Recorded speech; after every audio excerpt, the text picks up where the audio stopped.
Ce jeudi 13 février s'élancera la 41e édition du Tour méditerranéen depuis Argelès-sur-Mer.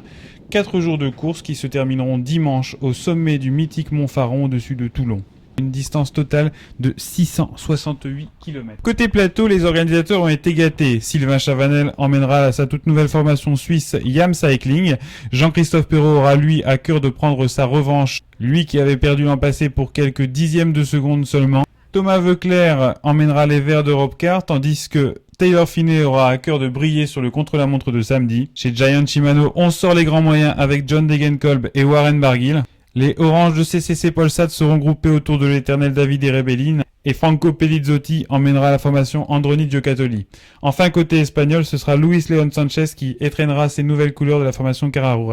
Pour nous parler du parcours, celui qui l'a dessiné, celui qui a pris les rênes de l'organisation il y a maintenant 2 ans, monsieur André Martre. Argelès-Montagnac, c'est un parcours très difficile et surtout très long, 223 km 500. Les coureurs savent que ce sera une étape très difficile, surtout une arrivée finale à Montagnac, puisqu'il y a une boucle finale avec un petit mur à environ 11 km de l'arrivée. Et je ne pense pas que ça arrive demain soir au sprint, enfin c'est mon avis. Mais on va passer par Tautavel, on va passer par les Corbières. C'est vraiment, avec le soleil qu'il y aura, ça va être pour tous les suiveurs, ça va être vraiment une belle étape. Pour les coureurs, ce sera un petit peu plus difficile. Vendredi, c'est plus pour les sprinteurs. Entre Cadolive et Rousset, on monte la côte de Charleval, mais qui est en tout début d'étape, donc ça va revenir très vite derrière. Et ensuite, il y aura certainement un sprint à l'arrivée de Rousset. C'est un sprint très serré. On tourne à angle droit sur la droite à environ 200 mètres de la ligne. Et c'est vrai que ça sera un sprint un petit peu spectaculaire. J'espère que tout se passera bien. Samedi, 2 demi-étapes dont un contre-la-montre assez dur, dit-on. Un contre-la-montre assez dur. Le matin, pour la demi-étape des caves du Roi René, ils vont à Saint-Rémy-de-Provence. Et c'est sûr qu'à Saint-Rémy-de-Provence, il faut monter les Baux avant d'arriver à Saint-Rémy. Et là, bien sûr, ils reconnaîtront l'après-midi, le contre-la-montre l'après-midi de 18 km 300. C'est un contre-la-montre très sélectif où il y aura de toute façon un beau vainqueur. Et on finit dimanche par le tant attendu Mont Faron.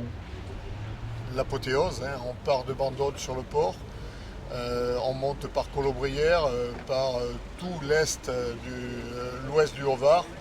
Et ensuite, on arrive sur le bord de mer et on repart ensuite dans les bosses au milieu de Colobrières une nouvelle fois, en arrivant ensuite au sommet du Mont Faron. Le Mont Faron, on le sait, c'est impitoyable. Donc là aussi, je pense que ça ne peut pas être un petit couteau qui sort là-haut, quoi. Cette année encore, vous êtes particulièrement gâté au niveau du plateau. Très gâté au niveau du plateau, nous avons eu 47 demandes, on a terminé sur 21 équipes. Et c'est vrai qu'on est fiers de notre plateau, on espère que jusqu'au bout ça se passera bien sur ce plan sportif. Et quand on arrive au Mont Faron, on devrait avoir, quel que soit le vainqueur, ça sera de toute façon un futur grand s'il est jeune maintenant. Un pronostic ?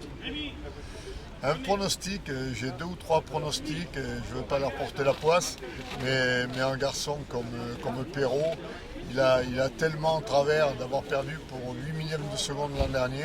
Je pense que cette année, s'il arrive au sommet du Faron, il ne va pas lever les bras à 500 mètres de la ligne.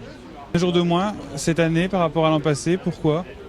Un jour de moins parce que l'an dernier, vous savez qu'on a eu un jour de course de moins. Donc on a voulu pallier un petit peu pour les villes en allant le vendredi à Lambesque qui avait beaucoup travaillé, ce sont des bénévoles, beaucoup travaillé pour le Tour méditerranéen et ensuite Saint-Rémy où on a un petit peu gâché la fête quand même en n'arrivant pas le soir. Et voilà, donc ce qui s'est passé cette année, on a voulu pallier à ça. En faisant une demi-étape le matin et une étape l'après-midi, on a été obligé d'enlever un jour. Mais l'an prochain, on repartira sur 5 jours. Quand on voit l'engouement des équipes pour ce Tour méditerranéen, les grands noms qu'il y a, l'épreuve a de beaux jours devant elle encore. Eh bien, écoutez, c'est vous qui le dites, donc on espère bien. On espère bien. Bon, l'ambition de toute l'équipe que j'ai autour de moi, c'est d'en faire l'une des plus belles épreuves de début de saison. Mais on va y arriver.